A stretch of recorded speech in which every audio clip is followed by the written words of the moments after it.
What's up, everybody? You got VPB Money Man here. People keep looting. Eventually, they will start shooting. A lot of these stores are still owned by independent personal people who own these stores. So these stores are their livelihoods, their family's livelihoods. A lot of these people have kids in college. They're going to start defending their property. I don't know if a lot of you remember, in the early 90s, there was a little girl who was killed. Her name was Latasha Harlins. This little girl wasn't even stealing anything. She was about to purchase an orange juice. The Korean store owner shot her, and it started a chain of events of chaos. Let me show you what I'm talking about on what happened in 2020 and the present date on what's going on. Quick, let me know. You have to go. Do it.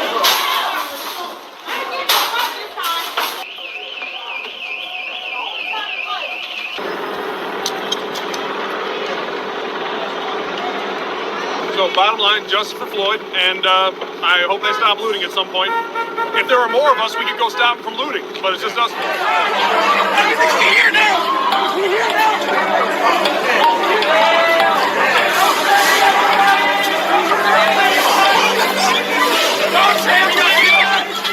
That's right, a 7-Eleven here in Paramount was raided by a mob following a street takeover. The owner tells me he's now out thousands of dollars. Tonight, officials are also investigating another raid, this one happening in Compton. A mob swarms the Arco gas station on Alondra and Central in Compton after a vandal breaks open a door. Then, it's a free-for-all. You see some looters with their faces covered, others not even bothering concealing their identity as they ransack the store. They grab everything from booze to condoms, what some would consider essential items. This happened around 2:30 Sunday morning. The Los Angeles County Sheriff's Department says thousands of dollars worth of merchandise was stolen. Deputies say the mob was part of a crowd that had gathered for a street takeover.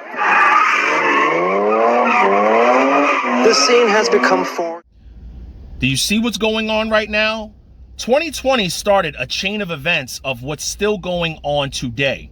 Let me rewind a key thing that the news and the media said that literally they put out there to dictate what the public sees and what they emphasize on. Check it out. You see some looters with their faces covered, others not even bothering concealing their identity as they ransack the store. They grab everything from booze to condoms, what some would consider essential items. Condoms and liquor. Back in 2020, when George Floyd was killed, because he was killed, and my heart goes out to his family, what happened after that steered away from justice for George Floyd. Once you start looting and rioting, you give the media the opportunity to portray to the rest of America and the world on what's going on. You take away from the justice for George Floyd and they emphasize on the looting and rioting. There was people breaking into Louis Vuitton, people breaking into stores. A lot of that stuff was not essential items. If you remember, we were in the pinnacle points of the lockdown. The lockdown started in March. That was May of 2020. So what happened back then is still happening right now. You have chaos in the streets with car takeovers. Now you're kicking in doors to gas stations. That changed what happened.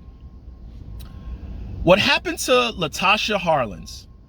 Like I said, she was purchasing an orange juice. The Korean store owner thought she was stealing it. A struggle ensued.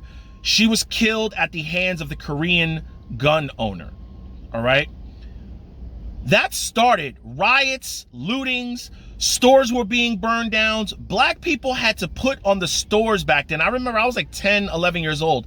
They had to put on the stores black owned because people were burning down Korean stores in protests and looting. Korean owners of these stores were on roofs with rifles shooting down at people into the crowds who were trying to break into their stores. We need to change. We really need to change. A lot of my older subscribers, you know, God willing, we have a plan to leave the United States. The United States will always be my home, but we're applying for dual citizenship. This is why I tell you it's important to get your finances right and to travel.